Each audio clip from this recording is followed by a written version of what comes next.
এই যে বড় লাল মিষ্টি আমি কিনেছি 1 কেজি 300 গ্রাম হয়েছে।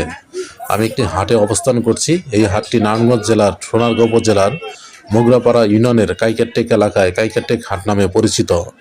গ্রাম বাংলার ঐতিহ্য লালনকারী এই হাটটি স্থানীয় মানুষের কাছে রবিবারের হাট নামেও পরিচিত। কাইকারটেকের হাটের পাশ দিয়ে বয়ে গেছে ব্রহ্মপুত্র নদ। শত বছরের প্রাচীন নিদর্শন এবং নদীর তীরের প্রাকৃতিক পরিবেশ কাইকারটেক হাটে আগত ক্রেতা বিক্রেতা ছাড়াও বিভিন্ন ভ্রমণকারীদের সমানভাবে আকর্ষণ করে। ঠিক আমিও ভ্রমণকারী হিসেবে এই হাটে বেড়াতে এসেছি। নরসিংদী, মুন্সিগঞ্জ এবং কুমিল্লা সহ দূর দূরান্ত হতে আগ্রহী মানুষ ভিড় করে এই কাইকারটেকে। এই হাটে আপনি গৃহস্থলীয় সকল জিনিস থেকে শুরু করে কাঠ, বাঁশ, লোহা লস্কর সবকিছু পেয়ে যাবেন। আমি পরের সিরিজে এই হাটে যে সকল অন্যান্য দ্রব্য সামগ্রী পাওয়া যায় তা তুলে ধরব।